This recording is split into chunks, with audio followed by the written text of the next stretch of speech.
Hey, what's up everybody? It's Mindless here, coming at you with another episode of Mindless Spot. So I took my own unbelievably sweet time releasing this episode. It's been like what, a month maybe since the last episode?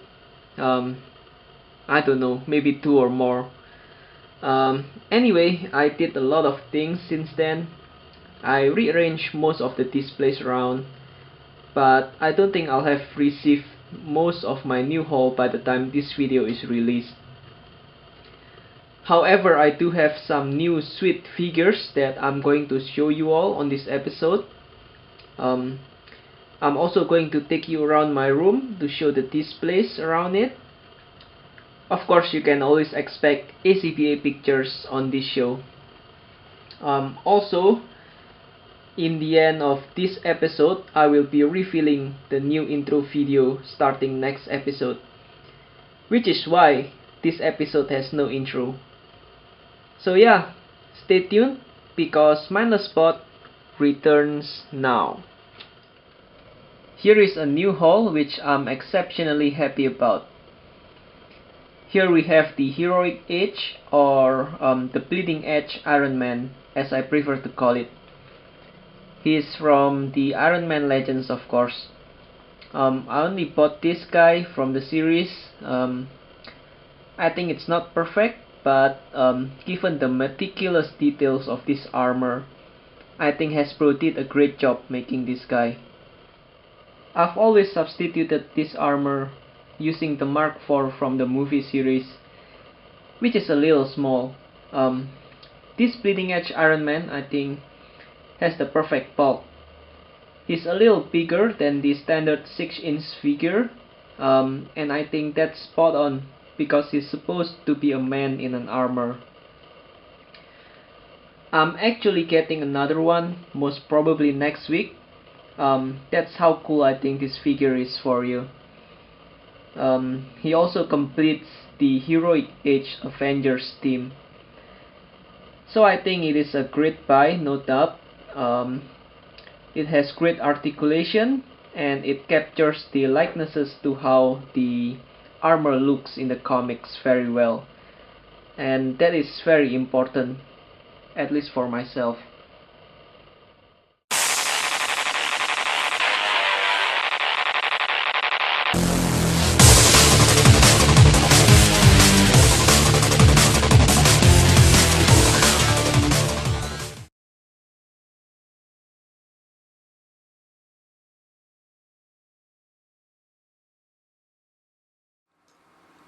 Something new here. This is my so-called DC corner in my man cave. So I'm a Marvel guy mostly, but my DC collection has grown considerably over the years. And you know, I feel it's a shame if I can't display them really. Of course, this used to be occupied by my Sota collection. You can refer back to one of the previous episodes if you want to see those. Yeah, I sold them, and so now I have some space for my DC collection. From the far left, here we have Sinestro Corps. I have another figure of a Corps member on its way right now. So yeah, the Fearmongers.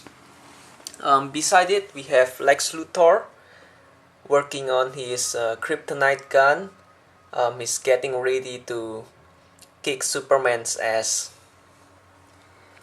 In the middle of this display, we have the new Justice League, the new 52 Justice League from DC Collectibles. These guys and girl have great sculpt and look great in vanilla poses. On the right, we have the Apocalypse Crews, Darkseid, The Sod, and Steppenwolf. And it seems like Darkseid just gave an order to invade Earth. Major Awesome suggested that I complete these crews with a Caliban, which, you know, seems like a good idea. Next up, we have the 3 members from the Secret 6 here. They are plotting something, and of course I just have to have some cash with them.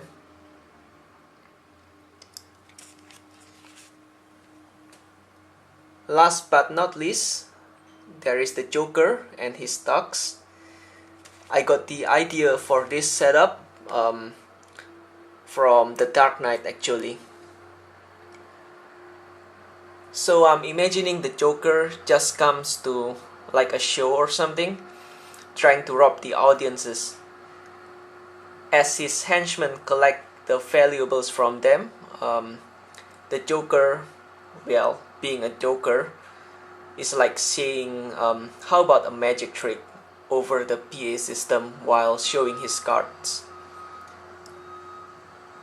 I'm looking for one more thug to complete this setup.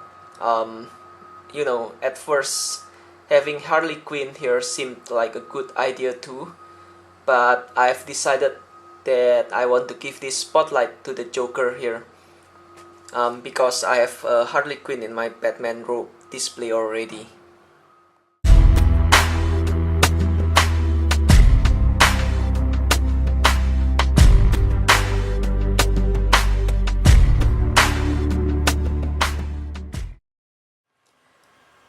So here we have a custom Batman. It's made by Speedly Customs, using Batman Legacy Arkham City Batman with a hit from DC Direct Batman. So I have Batman and Robin here, standing on the rooftop base, so it looks like they're watching over the city. And here are the Hydra crews. And of course, standing with them are the Hydra higher-ups. Mask, Von Strucker, Crossbones. This is a custom Red Skull done by Kurt L. Brown. We also have Zemo and Arnim Zola. And next to them we have the Cosmic Cube machine base. And oh, check this out. It looks like Ant-Man is trying to sneak in. Of course, Howard is shocked at the sight of the machine. Moving on, we have Deadpool and Taskmaster buying some ice cream here. And check out who's selling. Captain Cold. So I thought this crossover is kind of funny. I have a few more ideas with this ice cream box props, but I'm still waiting for a few things to come by.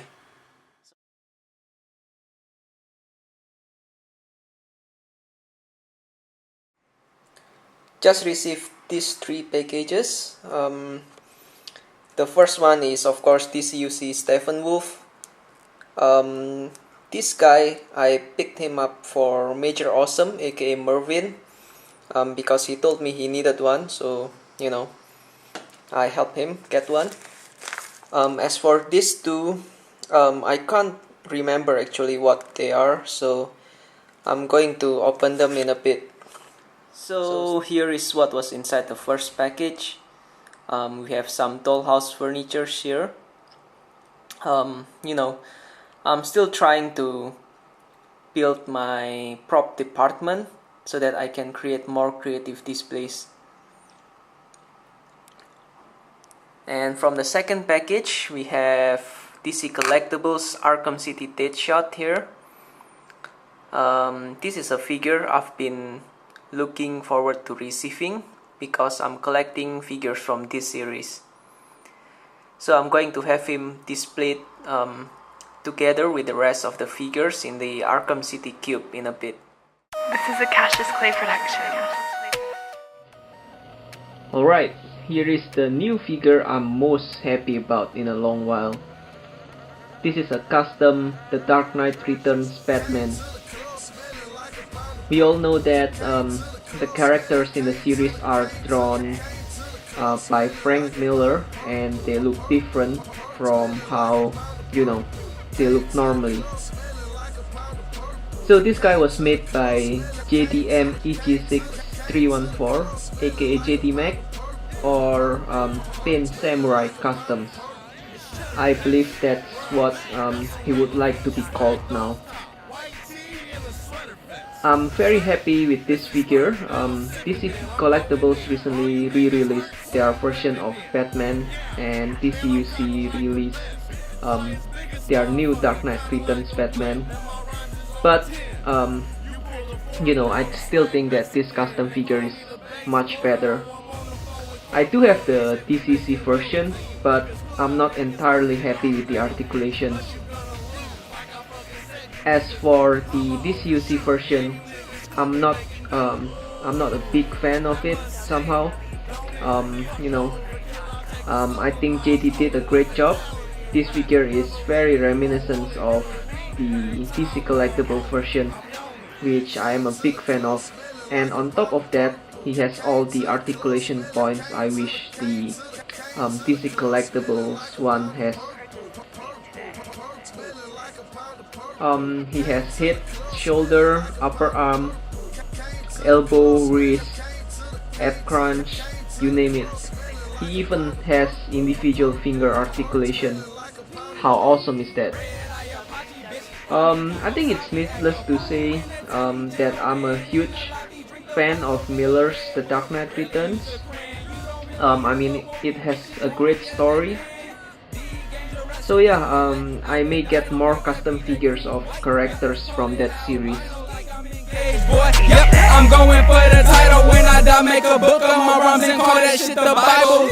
This is not a cycle, bitch, I'm going for the coup d'etat. And if you can't see that, then what the fuck is you on? Acting like my game old school like Tron. Acting like I wasn't in you more than a tampon. Hold the phone. Continuing with the displays around the room. From the top, here we have DC Collectibles Batman and Carrie Kelly Robin. These two, as I said earlier, have spot-on likenesses, but they do not have sufficient articulation. So I think it's best to have them up there in a long-term display. So-called long-term display, anyway. Below we have the street-level superheroes from Marvel. Now they are all in their older costumes, if you will. I'm just trying to get the classic look theme for this setup. Of course, I haven't changed this in any way for some time because, well, I'm happy with it. Another setup I haven't messed here. It's the Dark Avengers team minus Miss Marvel.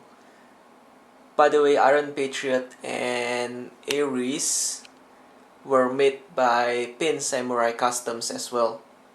And yeah, that's not the Hasbro's Ares.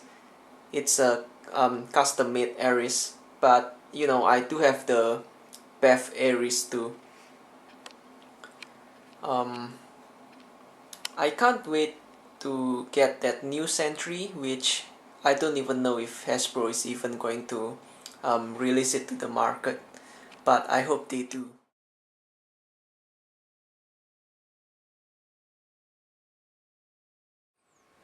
So today is Wednesday, 13th of May. Earlier today I stumbled upon this Gotham City Tug, and the price was fair enough, so I decided to get one to complete my Joker display that you saw earlier.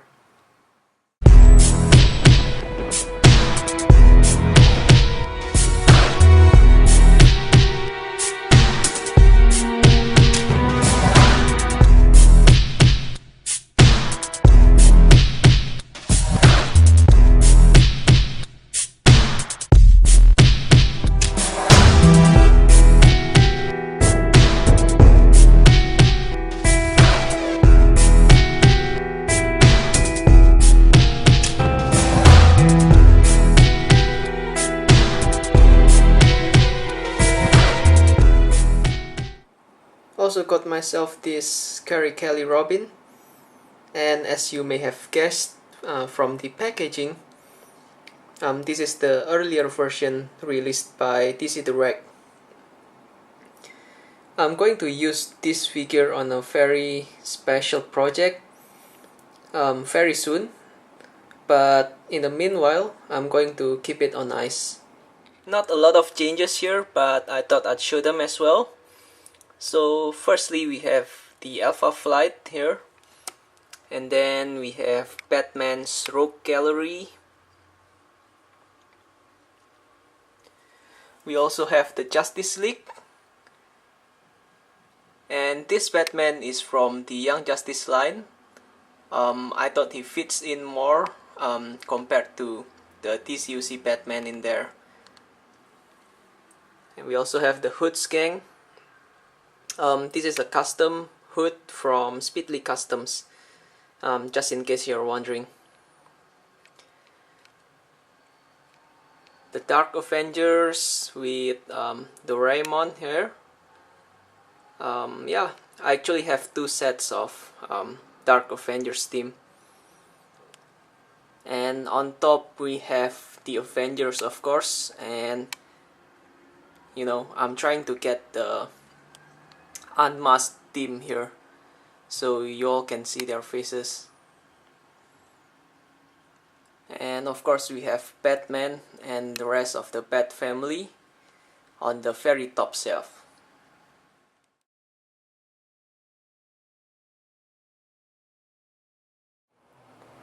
I bought this figure the other day for 5 Singapore dollars. That's roughly about $3 US. I'm not familiar at all with this character, but apparently this figure was a part of the legendary comic book Heroes line. So I bought this figure mainly because I need it as a base for a custom figure.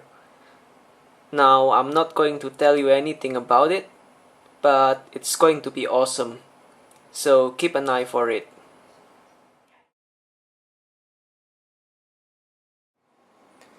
Moving on to the Titolf, not a lot of changes to the display on top of it. I'm sure you all have seen this multiple times. The only difference is that now I have the New 52 Darkseid on top of the Titolf as well. And oh, by the way, I was talking about getting another Bleeding Edge Iron Man earlier, and it is to replace this Mark IV, so I can get a real Heroic Age Avengers rooster really going on this setup here.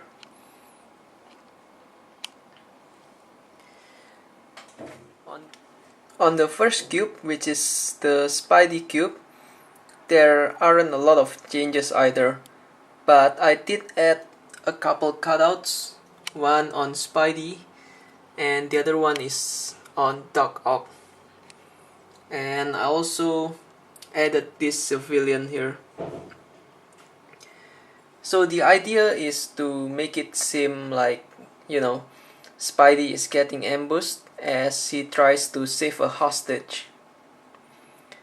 However, at the moment I don't have a cuff prop which seem appropriate here. You know, I was thinking of maybe adding a chair, but there isn't much space either. The second cube in the Titolf is of course the Arkham City cube. So that shot is at the back there, eyeing his target through his scope. You know, I have a Hush 2 which is currently being repaired because the elbow joint broke off. You know, it sucks when that happens. I'm happy though with how this cube looks at the moment. They are all in simple poses, but somehow I just love the way this cube looks. I'm also happy with the fact that everyone can be seen here.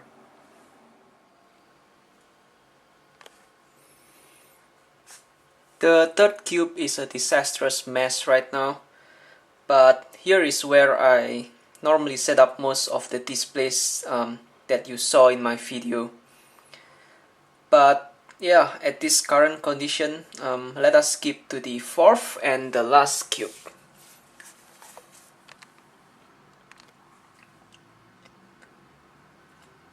This cube is of course the Iron Man / Armory cube. And this display was my original idea for round 1. I mean, it's not really a battle display. It's like an aftermath of the battle where Tony is analyzing the battle.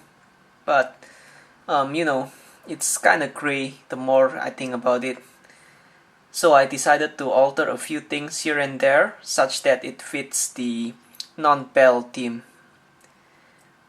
I'm happy with this cube for now, so this display is most likely going to stay for a while.